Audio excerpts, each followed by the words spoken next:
Like, when you're making beats, like, take us through your process and like maybe even break it down. Like, for example, the Roses beat. Maybe we can start with that one just because I am a big fan of that. Like, talk about like what you were thinking, like how it kind of came together. Go for it. Sure. Should I play it first? Yeah, go for Okay. I'm gonna turn this up. it. Yeah, go for it. This is lightly mixed, completely unmastered. Yeah. And when did you make this? A week and a half ago? Yeah. 2 weeks ago? So recent. Maybe a little longer. The scratches are insane. Run that shit, motherfucker.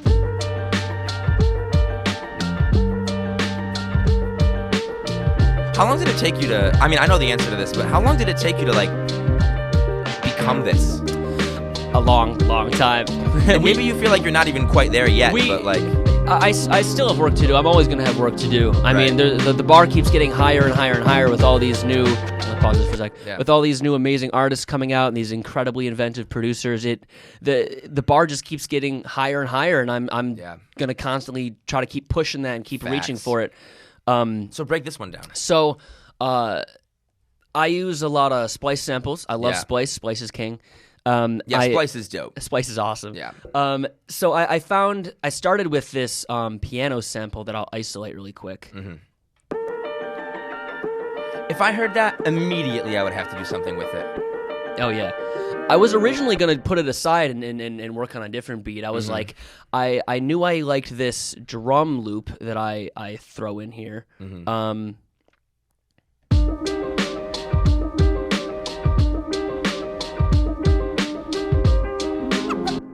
Yeah.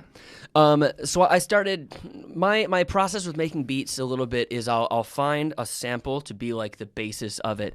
I grew up playing guitar. I know like some music theory. I have more of an ear for it than anything. I do a lot of improvised music. My main performing gig is doing musical improv. I get on stage, I improvise musicals, and I was in a band for a musical improv show where I was the guitarist, so I would improvise musical improv shows from the guitar spot. So I would like be making up melodies and like adding to songs that the musical director, the pianist, is playing. A lot of technical work. Exactly, and it's a lot of listening and a lot of like using my ear. Right. You sound a little bit like Timbaland. I took his masterclass course. Like the masterclass. Masterclass is awesome. Yeah, too. and I like. Shout out to Masterclass. Yeah, right. They know us. Yeah. But like, We're not sponsored. Yeah, I took his course and just to like see like what his whole thing was, and like he said I have very little musical training, but like I just hear it, and I was talking to my dad about it, and he's like, oh, you have to have musical training, and I'm like, you do, but you kind of don't. It helps if you do. Big advantage if you do. So when I was starting out making music, I was a guitarist. My dad has been playing like rockabilly blues for like 40 years, 30 years. If I say 40 years, he'll be upset. But hey, I'm not that old. So he's been playing it for a long time. He has a huge guitar collection. I've always just been around music like that because he's always up there playing it, singing. So that's where I picked it up. And so I was a musician. I was a guitarist before I was anything else. Before I even picked up acting, before I picked up performing, I was a guitarist. I play everything by ear on guitar. I know the basics of I know where everything is. I know all the chords. I know some scales. Right. But I don't know enough to be able to break down all the technicalities of guitar. But what I do know is how to listen and how to add things. And that's a skill. And that's an acquired skill. How to figure out what the placement of everything should be within a song. Right. That is what I grew up learning. So that's what I apply to music production. Right. So to bring it back to Roses. Exactly. I hear that piano beat and I'm like, okay, this is the basis for something. This is this is going to be the main sample in this song. So once I have the sample that is like, the highlight, the featured sample, then I'm finding things to build around it to help bring out that sample. Right. For example, I just made a rhyme there. Yeah. You tell I'm a rapper. For example, we got a flute that comes in. And a low bass. Right. Then and that's subtle, but also, Derek, talk about like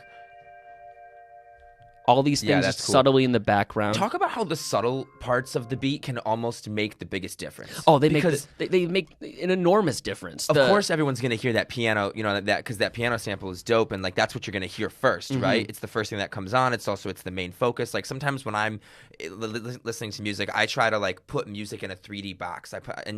I take aspects of the song and I put them in this 3D box. So for example, like that piano sample, that's a big part of the box, right? It's right in front of you. Yeah. It's front and center. That's the face of the beat. Exactly. So talk about how some of those more subtle aspects that are maybe towards the back of the box or maybe are smaller sitting in the corner, like talk about how those make a big difference. Sure.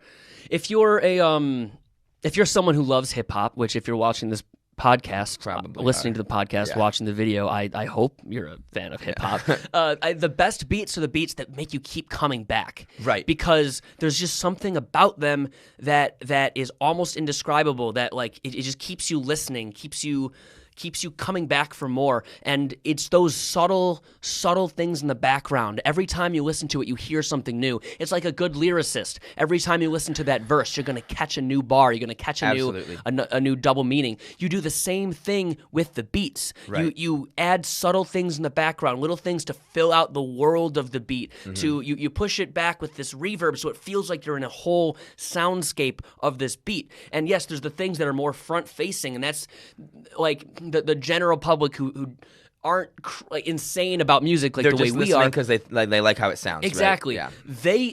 They don't think about these things, but they notice these things. The ear picks up on these things. Right. That's what separates a truly great beat from an amateur beat, is being able to make the beat both unique and original in your unique style, but also add all of the little things in the background and the depth of the beat to bring out what the beat is. And adding one thing can bring out the best in another thing. Another thing I love to do is chop up the sample. So Yeah, let's talk about that. This is coming into the second half of the beat. This is the chorus coming into the second part. You'll hear these little stabs that come in.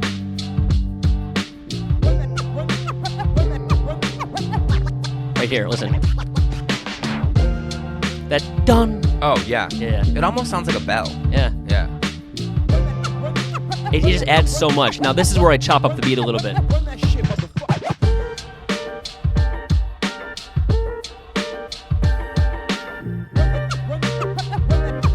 And part of that's just like you just have to feel that, Oh yeah. right? That's And you have to just try. You have to talk about just like trying shit. Oh yeah, I always call it just throwing spaghetti at the wall.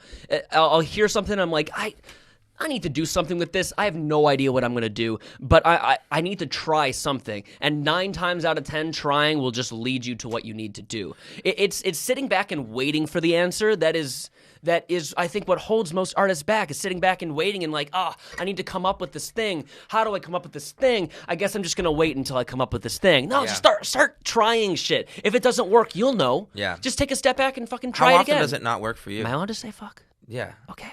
How often does it not work for you? I don't know. Yeah.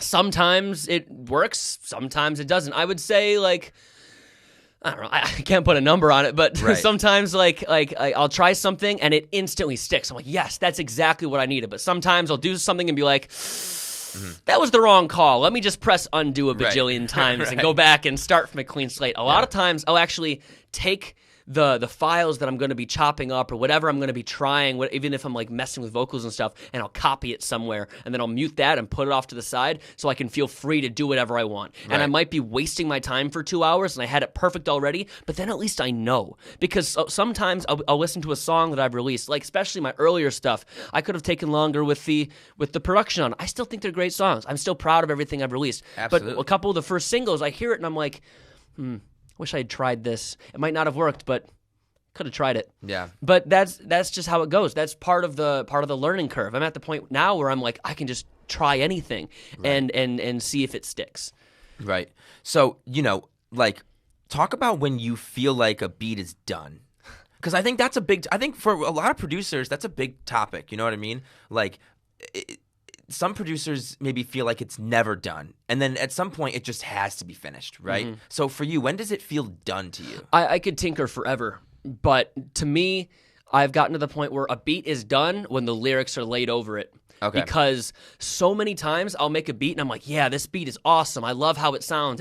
I'm grooving with it. It's sweet. And then I lay the lyrics over it and I'm like, well, guess not. Right. Something about it is off. And then I have to start chopping other points up. I start taking out points to accentuate the verse.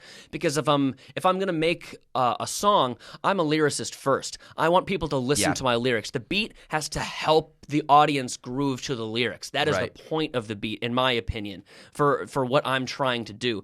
So, for me, a beat is done when it helps the audience listen to the lyrics. When it pushes the song itself forward, when it helps the whole composition. I like that. A beat is done when it helps people listen to the lyrics. I think that's cool. And what about the hook on this one? I recorded a hook. I wrote it in the car a few days ago. Yeah. And then I quickly recorded it. So.